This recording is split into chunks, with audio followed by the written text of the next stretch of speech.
Hello friends, welcome to suggestive education. Suggestive এডুকেশনে সকলকে স্বাগত জানাই। এসএসসি জিডি 2026-এর জন্য যে আমরা স্ট্যাটিক জিকেগুলো প্র্যাকটিস করছিলাম, তো আমাদের চ্যাপ্টার 1-এর ডান্স চ্যাপ্টারের 1 থেকে 100টা কোশ্চিন আমরা কমপ্লিট করেছি। আজকে করব চ্যাপ্টার 2 বাদ্যযন্ত্র ও ঘরানা।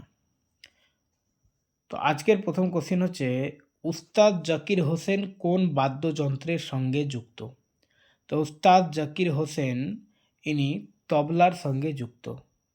অপশন এ তবলা। উস্তাদ জাকির হোসেন বিশ্ববিখ্যাত তবলাবাদক।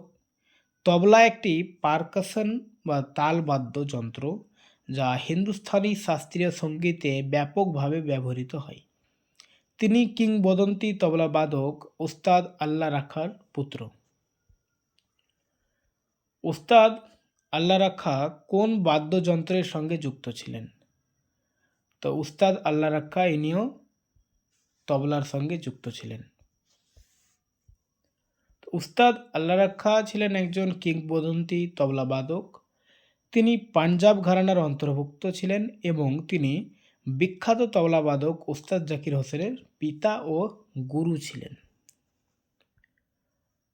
পণ্ডিত ভীমসেন যোশী কোন ঘরানার অন্তর্ভুক্ত ছিলেন? পণ্ডিত ভীমসেন যোশী ইনি কিরানা ঘরানার অন্তর্ভুক্ত ছিলেন। হিন্দুস্তানি শাস্ত্রীয় সঙ্গীতের কিংবদন্তি কণ্ঠশিল্পী পণ্ডিত ভীমসেন যোশী কিরানা ঘরানার অন্তর্ভুক্ত ছিলেন, আর এই সঙ্গীত ধারার প্রতিষ্ঠাতা ছিলেন উস্তাদ আব্দুল করিম খান। হরিপ্রসাদ চৌরাসিয়া কোন বাদ্যযন্ত্রের সঙ্গে যুক্ত? তো হরিপ্রসাদ চৌরাসিয়া ইনি বাঁশি বাজাতেন, তো বাঁশির সঙ্গে যুক্ত। পণ্ডিত হরিপ্রসাদ চৌরাসিয়া ভারতীয় বাঁশি বা বাঁশুরির বিখ্যাত একজন প্রখ্যাত শিল্পী। তিনি বাঁশিকে একটি সাধারণ লোকবাদ্য থেকে উন্নীত করে হিন্দুস্তানি শাস্ত্রীয় সঙ্গীতের প্রধান কনসার্ট বাদ্যযন্ত্রে পরিণত করেন। নিম্নলিখিতগুলির মধ্যে কোনটি একটি পারকাশন বা তালবাদ্য যন্ত্র?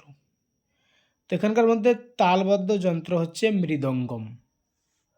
Option A. মৃদঙ্গম দক্ষিণ ভারতের কার্নাটিক ক্লাসিক্যাল মিউজিকে ব্যবহৃত একটি প্রধান পারকাশন বাদ্যযন্ত্র।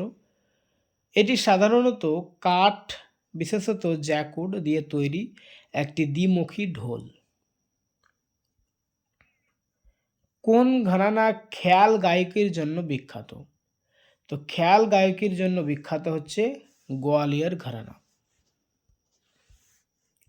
গোয়ালিয়র ঘরানা হিন্দুস্তানি শাস্ত্রীয় সঙ্গীতের খেয়াল গায়কের সবচেয়ে প্রাচীন ও গুরুত্বপূর্ণ ঘরানাগুলির একটি।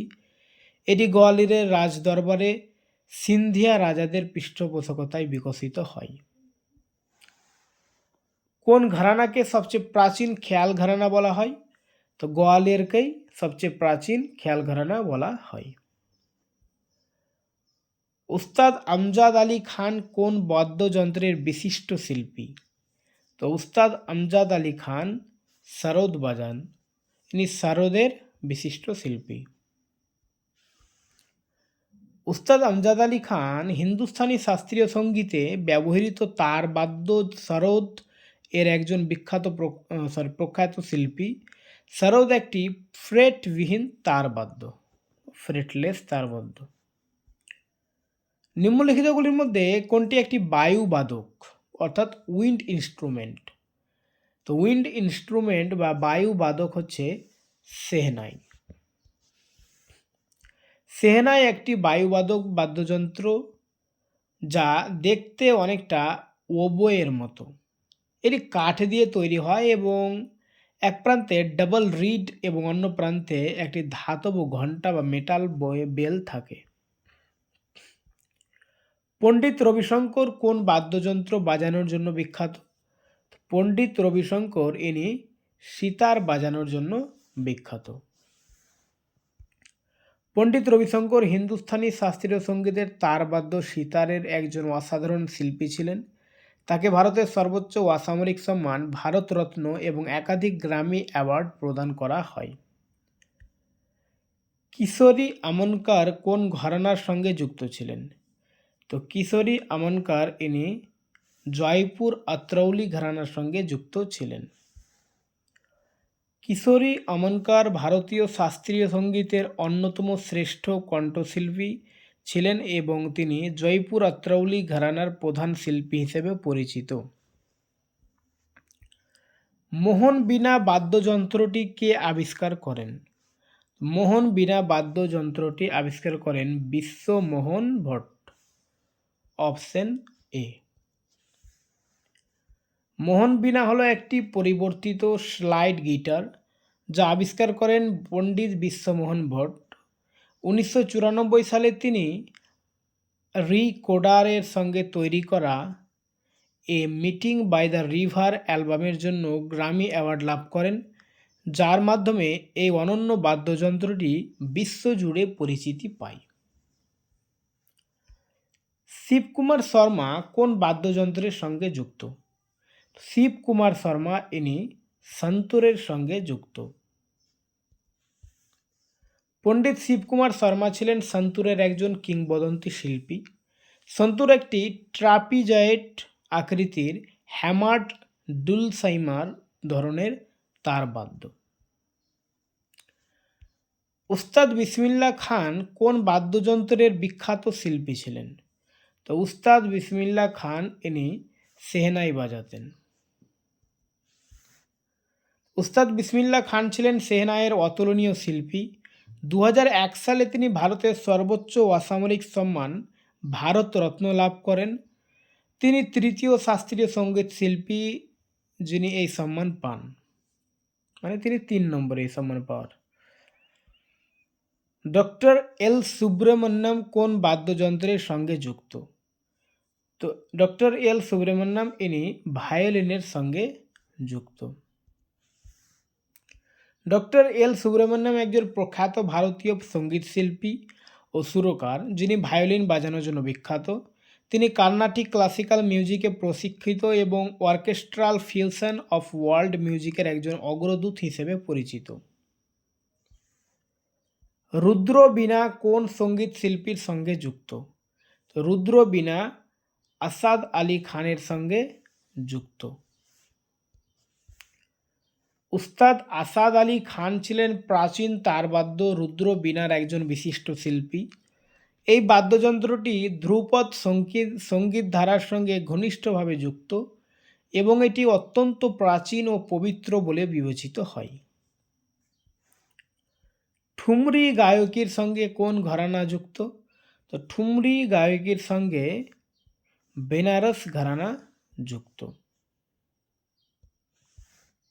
বেনারস ঘরানা বা বারাণসী বিশেষভাবে বিখ্যাত তার ওয়ার্ধ শাস্ত্রীয় সঙ্গীত ধারার জন্য, যেমন ঠুমরি, দাদরা, হরি, কাজরি। পণ্ডিত যশরাজ কোন ঘরানার অন্তর্ভুক্ত ছিলেন? পণ্ডিত যশরাজ ইনি মেওয়াতি ঘরানার অন্তর্ভুক্ত ছিলেন। পণ্ডিত যশরাজ ছিলেন মেওয়াতি ঘরানার অন্যতম শ্রেষ্ঠ শিল্পী। তার সম্মানে ইন্টারন্যাশনাল অ্যাস্ট্রোনমিক্যাল ইউনিয়ন অর্থাৎ IAU একটি ক্ষুদ্র গ্রহের নাম পণ্ডিত যশরাজ রাখে। TH বিনায়ক রাম কোন বাদ্যযন্ত্রের সঙ্গে যুক্ত? TH বিনায়ক রাম ইনি ঘাটামের সঙ্গে যুক্ত। তেট্টাকোডি হরিহরা বিনায়ক রাম, যিনি ভিক্কু বিনায়ক রাম নামে বেশি পরিচিত, একজন গ্র্যামি অ্যাওয়ার্ড বিজয়ী পারকাশন শিল্পী। কামাইচা কোন রাজ্যের একটি বাউ তারবাদ্য? তো কামাইচা হচ্ছে রাজস্থানের একটি বাউ তারবাদ্য। পেনা কোন রাজ্যের একটি ঐতিহ্যবাহী বাদ্যযন্ত্র? পেনা হচ্ছে মণিপুরের একটি ঐতিহ্যবাহী বাদ্যযন্ত্র। পেনা মণিপুরের একটি প্রাচীন ঐতিহ্যবাহী ধনুক দিয়ে বাজানো এক তারের বাদ্যযন্ত্র। ইউ শ্রীনিবাস কোন বাদ্যযন্ত্রের সঙ্গে যুক্ত ছিলেন? তো ইউ শ্রীনিবাস ইনি ম্যান্ডোলিনের সঙ্গে যুক্ত ছিলেন। উপ্পালাপু শ্রীনিবাস, যিনি ম্যান্ডোলিন শ্রীনিবাস নামে পরিচিত, একজন অসাধারণ প্রতিভাবান চাইল্ড প্রোডিজি সঙ্গীত শিল্পী ছিলেন। রাবণ হাথা কোন রাজ্যের একটি লোকবাদ্য?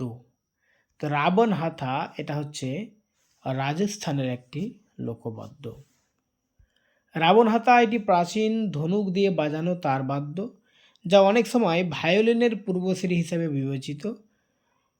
বিবেচিত হয়। এটি প্রধানত রাজস্থানে পাওয়া যায়। কদ্রি গোপালনাথ কোন বাদ্যযন্ত্রের সঙ্গে যুক্ত? কদ্রি গোপালনাথ ইনি স্যাক্সোফোনের সঙ্গে যুক্ত। কদ্রি গোপালনাথ একজন অগ্রগামী সঙ্গীতশিল্পী ছিলেন, যিনি স্যাক্সোফোনকে কর্ণাটিক ক্লাসিক্যাল মিউজিকে পরিচিত করেন। একতারা সাধারণত কোন ধরনের সঙ্গীতে ব্যবহৃত হয়? তো একতারা সাধারণত বাউল সঙ্গীতে ব্যবহৃত হয়। একতারা আক্ষরিক অর্থ হচ্ছে এক তার, একটি সহজ ড্রোন বাদ্যযন্ত্র যা বিশেষভাবে বাংলার বাউল সঙ্গীতে ব্যবহৃত হয় পশ্চিমবঙ্গ ও বাংলাদেশে। অন্নপূর্ণা দেবী কোন বাদ্যযন্ত্রের সঙ্গে যুক্ত ছিলেন? তো অন্নপূর্ণা দেবী ইনি সুর বাহারের সঙ্গে যুক্ত ছিলেন। অন্নপূর্ণা দেবী ছিলেন একজন কিংবদন্তি সঙ্গীত শিল্পী এবং সুর বাহারের, যাকে অনেক সময় বাস সিতার বলা হয়, অন্যতম শ্রেষ্ঠ শিল্পী। আলগোজা কোন অঞ্চলের একটি দ্বৈত বাঁশি বা ডাবল ফ্লুট? আলগোজা এটা হচ্ছে রাজস্থান এবং পাঞ্জাবের একটি দ্বৈত বাঁশি।